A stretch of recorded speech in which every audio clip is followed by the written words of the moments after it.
자, 오늘 감사주일 마지막입니다. 오늘은 찬양에 관해서 왜 저와 여러분이 찬양을 해야 되는가? 찬양은 감사의 꽃이거든요. 감사를 한다면은 찬양을 하겠죠. 감사의 마음에서 나오는 찬양이니까. 감사는 찬양을 열매 맺게 하니까. 찬양은 감사의 열매니까. 자, 그러면은 여기 본문에 보면은 찬양은 정직한 자들이 마땅히 해야 된다. 당연하게 해야 된다.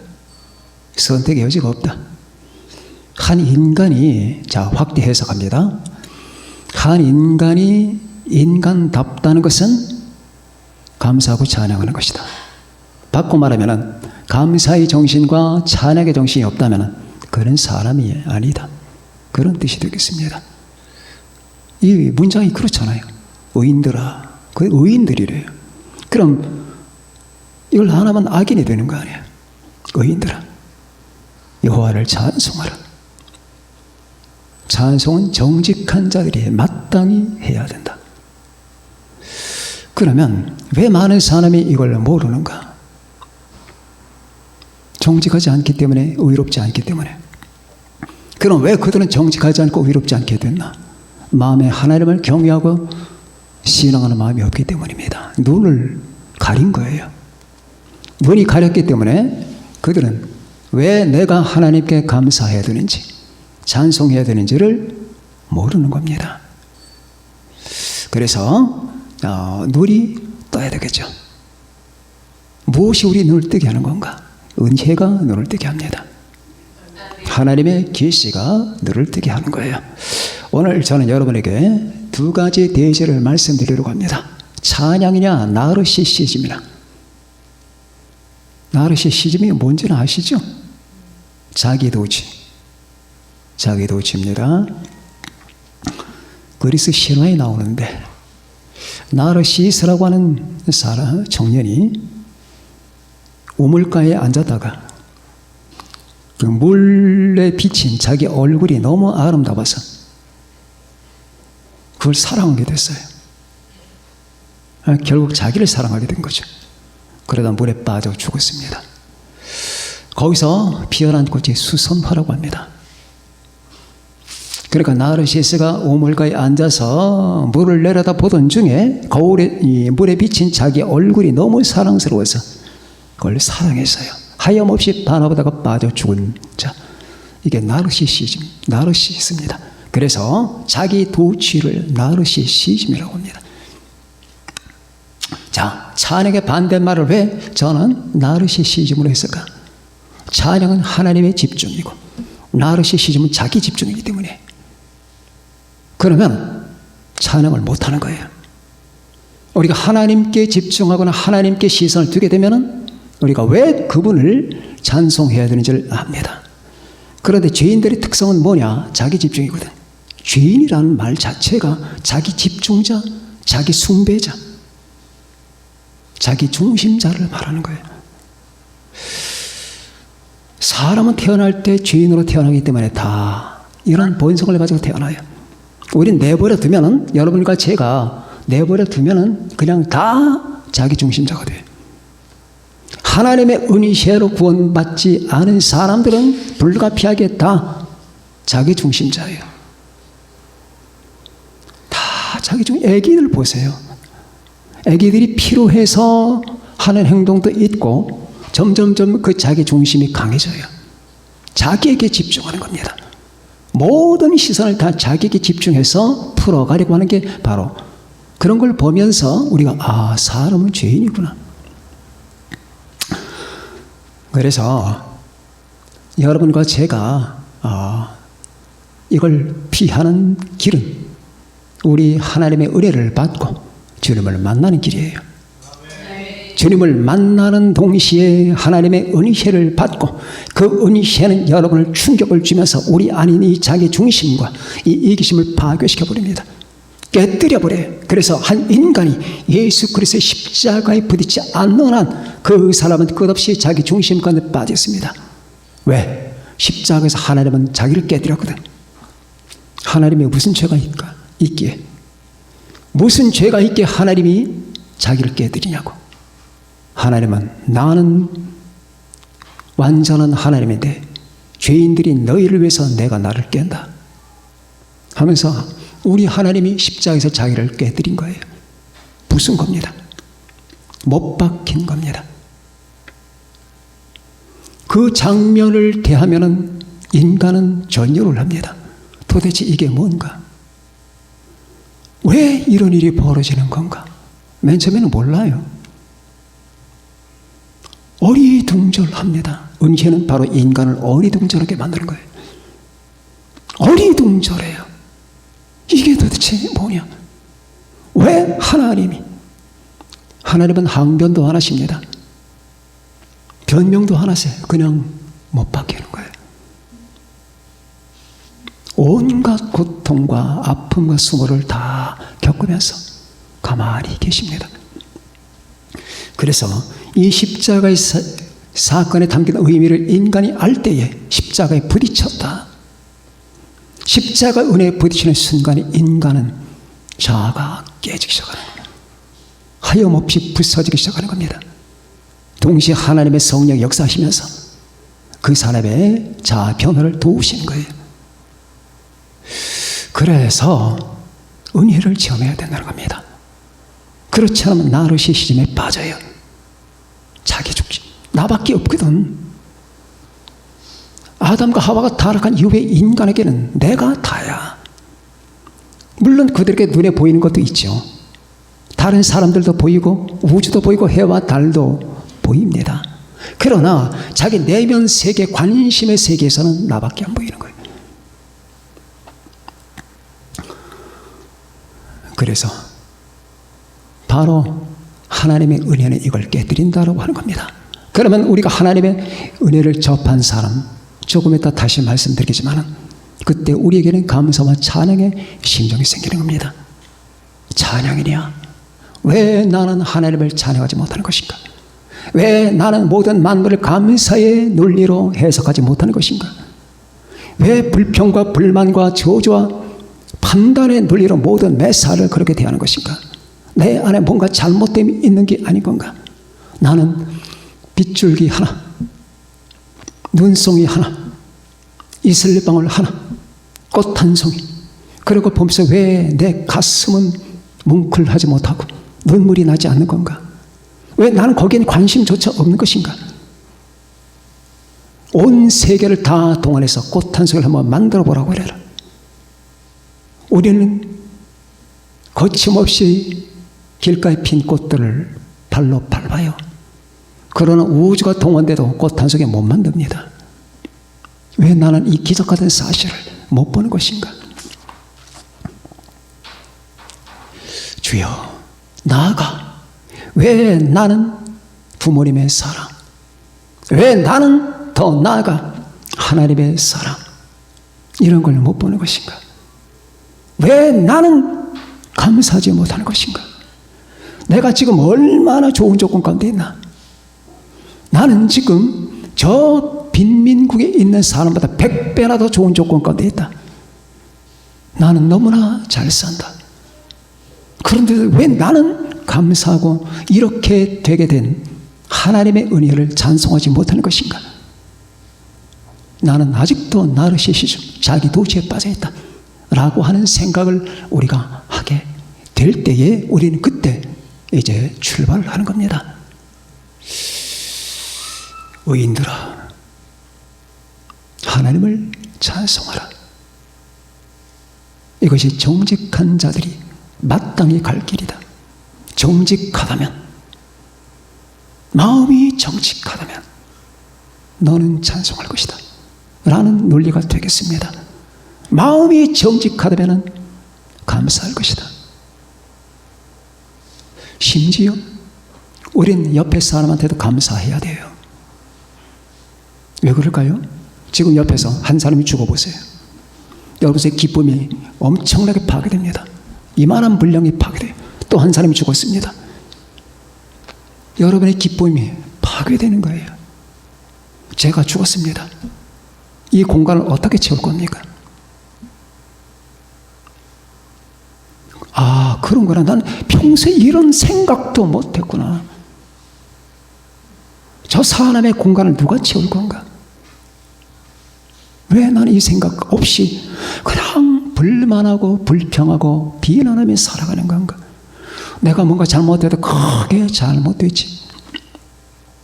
그래서 정직한 자들, 마음이 꼬이지 않은 자들, 마음이 비틀리지 않은 사람이라면 당연하게 찬송한다 라는 논리가 이 1절의 말씀입니다. 어떤 여자분이 혀에 암에 걸렸어요. 지독하게 걸렸기 때문에 혀를 절단해야 됩니다.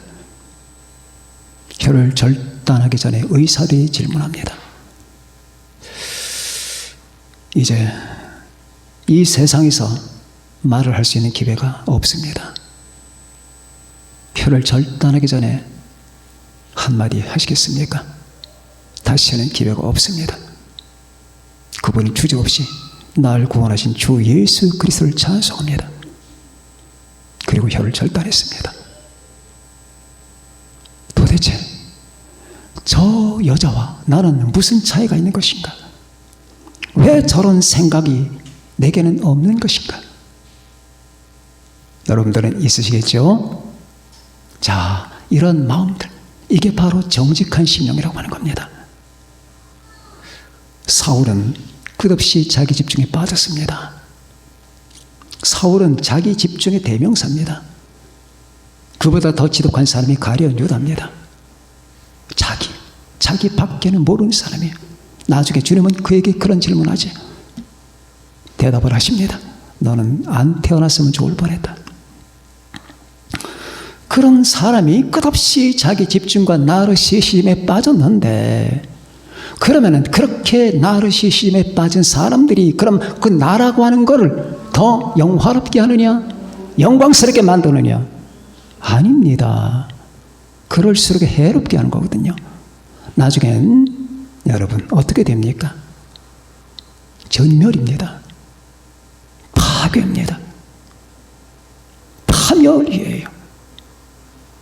자기 집중을 하는 것은 나를 위해서 한 거 아니에요. 근데 왜 내가 나를 위해서 생각하는 심리나 삶은 나를 파괴시키느냐? 이 모순이 어디서 나오느냐? 이게 바로 영적인 패러독스라고 하는 거예요. 낮추라. 그러면 높아질 것이다. 죽어라. 그러면 살 것이다. 던져라. 그러면 거둘 것이다. 이 영적인 역사를 모르면 그렇게 돼버리거든요. 하나님은 선하신 하나님은 진리 하나님은 인간이 살 수 있는 생명의 방법을 이 땅에 심어오셨어요. 하나님을 닮은 방법이에요. 하나님이 겸손하시기 때문에 인간이 겸손하기를 바라시고, 하나님이 정직하시기 때문에 인간이 정직하기를 바라시며, 하나님이 사랑이기 때문에 인간이 사랑하시기를 바라고, 하나님이 선이기 때문에 바로 이 세상이 선하게 되기를 바라는 거예요. 그런데 그 하나님의 정직과 하나님의 선, 하나님의 진실, 하나님의 사랑, 그 모든 방법도 이런 패러독스라고 하는 방법을 따라 이 땅에서 작용을 합니다. 낮추어라. 하나님이 우리를 겸손하게 만드시기 위한 거예요. 그래야 높아진다. 던져라. 왜? 사람들이 움켜쥐거든. 자꾸 움켜쥐려고 하는 거예요. 여러분, 움켜쥐는 사람이 결국 자기 것도 다 나아가지만은 아무도 그 사람에게 움켜쥐어 봐라. 움켜쥐면 이것밖에 없어. 하늘의 미를 움켜줬어. 천년이 가도 하늘의 하늘이네. 근데 이걸 과감하게 던져란 말이야. 하나님에서 던지고 사람에게 던져라. 그럼 그것이 땅에 떨어져 뿌리를 내리고 열매를 맺는데 수천 수만 개를 맺는단 말이에요. 왜 하나님이 그런 법을 두셨을까? 하나님이 모두 사랑하며 살라고 하시는 거예요. 죽어라. 그러면 산다. 왜? 하나님은 우리를 살리시기 위해서. 하나님의 생명이잖아요. 근데 사람은 계속 자기를 살리려고 그래, 자기를. 그러니까 자기를 죽여버리고 만단 말이죠. 자기를 살리려고, 자기를 목숨을 부지하려고. 그러니까 두려움과 공포 속에 살게 됩니다. 그러나 죽어라. 그래서 죽는 순간에 우리는 살아나요. 그래서 십자가를 만난 사람은 주님과 함께 같이 죽어버립니다. 그러면서 주님과 함께 살아나는 거예요. 그런데 그걸 못했던 사람이 바로 사울이었고, 끝없이 찬송하던 사람은 다윗입니다. 다윗은 나르시시즘에 빠진 사람이 아니거든요. 나르시시즘에 빠졌다면 아까 그 부인처럼, 아까 그 자매처럼 혀에 암이 걸려 절단하던 그 여자, 의사들이 마지막 기회입니다. 지상에서 할 말이 없습니까? 한다면 어떻게 하겠습니까? 나르시시즘에 빠진 사람이라면 어떻게 말할까요? 내가 왜 이런 일을 겪어야 돼? 얘들아, 뭐 어쩌고 저쩌고, 내 인생은 너무 억울해. 그럴 거 아니겠습니까? 왜? 그 순간조차도 자기에게 집중되기 때문에. 내가 왜 이런 일을 겪어야 돼? 내 인생은 억울해. 내가 왜 혀에 암에 걸리는 거야? 남들이 안 걸리는 걸? 그러나 그 여자분은 과감하게 주 예수 그리스도를 찬송합니다. 이게 이 땅의 마지막 말, 정말로 불꽃 튀는 말 아니겠습니까? 자, 정직한 자들이래요. 의인들이래요. 여러분과 제 마음속에 어느 정도의 감사 심리가 있나 봅시다. 감사하는 것. 하나님께 감사. 사람들에게 감사. 내 삶의 모든 조건들을 감사. 이 모든 감사하는 마음이 찬양에 대해서 올라갈 때, 그때 그 찬양을 하나님이 받으십니다. 찬양은 감사의 열매거든요. 두 번째, 그러면은 아까 제가 1대지에 약간 소개했지만은 무엇이 인간으로 하여금 이 찬송과 나르시시즘을 갈라지게 만드는 건가? 무엇이? 아까 말씀드렸죠? 하나님의 은혜다. 은혜 체험이에요. 은혜 체험. 여러분과 저는 하나님의 사랑을 체험해야 됩니다. 우리 주 예수 그리스도의 은혜를 체험해야 됩니다. 이게 아직 제가 말하는 정도로 체험이 안 된 분들은 기도하셔야 됩니다. 주여, 저는 당신의 은혜가 무엇인지 알고 싶습니다. 물론 내가 지금 거듭났고 내가 지금 이렇게 신앙생활 하는 것이 은혜가 없이는 불가능해요. 여러분들 은혜 체험한 사람들이에요. 불가능해요. 그건 안 돼. 그러나 제가 지금 말씀드리는 것은 어느 정도는 그렇게 가능하지만은 내가 마땅히 알아야 될 만큼 나는 하나님을 아는 것인가? 내가 마땅히 알아야 될 만큼의 우리 주 예수의 은혜를 아는 것인가? 마땅한 분량이라고 하는 거 있는 거 아니냐? 내가 하나님을 알 만큼, 내가 우리 주 예수 그리스도의 사랑을 알 만큼, 내가 주님의 십자가의 그 놀라운 은총을 알 만큼 알고 있는 것이냐? 그 은혜 체험이 중요한 거예요. 은혜에 대해서 어떻게 내가 반응하느냐? 이것이 그 사람을 인생을 갈라내는 겁니다. 하나님의 은혜에 대해서, 예수 그리스도의 사랑에 대해서 어떻게 내가 반응하느냐? 이것이 한 인간의 삶을 성격 분리하는 거예요. 나르시시즘으로 가는 것이냐? 찬양으로 가는 것이냐? 내가 비를 맞고 눈을 맞고 몸이 떨려도 길을 가다가 무릎을 꿇고 발발 떨고 있다 하더라도, 그러나 왠지 내 가슴 속에서는 뭔가 감사한 마음이 넘쳐요. 자, 내가 비를 맞고 추위를 타고 눈을 맞고 있다 합시다. 이걸 빨리 벗어나야 되는데 왜 내가 이런 일을 겪는 거냐고 그러지 않고 내 눈에서는 두 줄기 눈물이 쫙 흐르면서 무엇이 감사한지 그렇게 감사한 거예요. 왜 그럴까? 지나가는 사람이, 아니 저분 저 정신 나간 사람 아니야? 뭐가 감사하다는 거야? 지 처지가 저런데. 그러나 남들은 모릅니다. 내가 받은 은혜, 내가 받은 사랑, 내가 받은 하나님의 사랑, 내가 받은 은혜, 나는 죄인 아니었냐?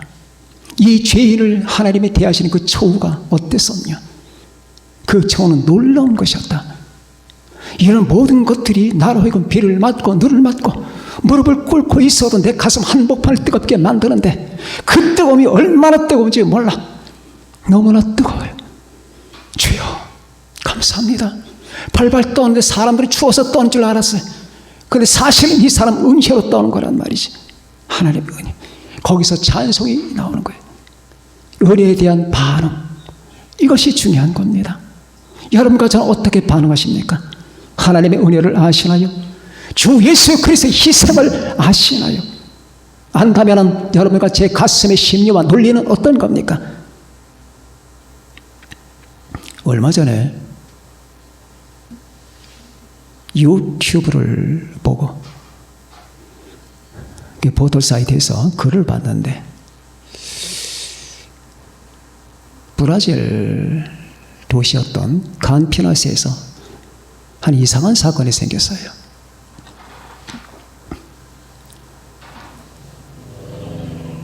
개 한 마리가 탯줄도 자르지 아니하는 어린 아이를 물고 어떤 집 앞에 계속 서성거리고 있습니다. 문을 열던 주인이 깜짝 놀랐어요. 탯줄도 자르지 않은 아이를 개가 물고 빨리 이 아이를 받아달라는 듯이 그 주인을 쳐다보네요. 사연을 알고 봤더니 이 개는 먹을 게 없어서 여기저기 헤매고 쓰레기통을 뒤지다가 누군가 자기가 낳은 아이를 쓰레기통에 버린 거예요. 탯줄도 안 잘랐는데 탯줄이 주렁주렁 붙어 있어요. 근데 먹을 걸 찾던 그 개가 그 모습을 보면서 모성이 발동한 거예요. 그리고 그 아이를 물었는데 상처나지 않게 약간 물고 마을로 달려온 겁니다. 어떤 글에는 그 개가 그 아이를 데리고 병원에 갔다는, 병원 앞에다 문 앞에 놨다는 글도 있는데 난 그거는 뭐 믿기가 힘들어요. 인터넷 글도 뭐 진실이 아닌 것들이 있으니까. 그래서 그 주인이 그 아이를 데리고 병원으로 달려갔습니다. 그 아이는 살았습니다. 그리고 개는 사라졌습니다. 어떻게 이런 일이? 그 사실이, 그 기사가 사실인지, 사실이겠죠?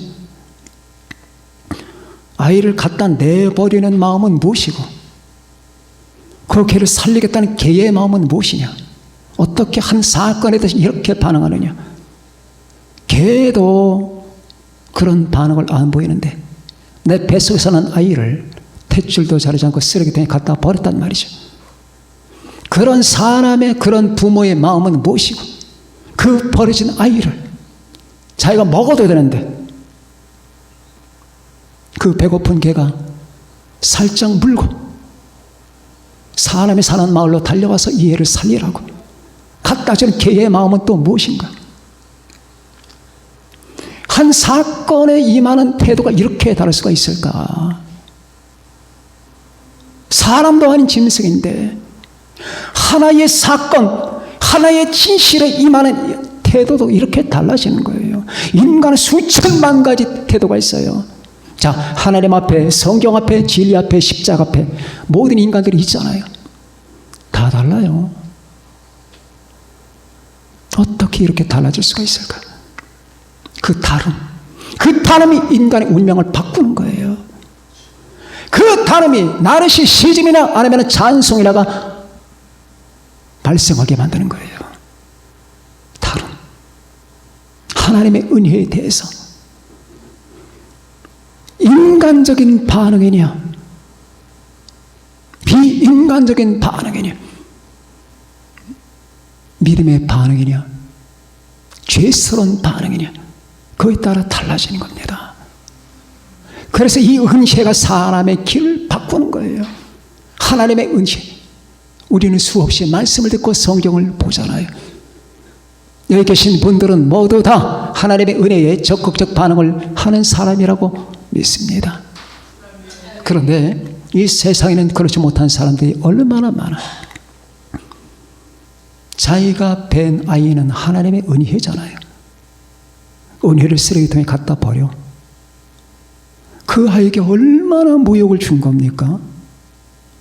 부모가 자식을 그렇게 모욕해도 되는 겁니까? 인격이잖아요. 인격. 걔는 인격이잖아요. 생명체잖아. 내 소유가 아니라 나와 동등한 인격체 아니냐.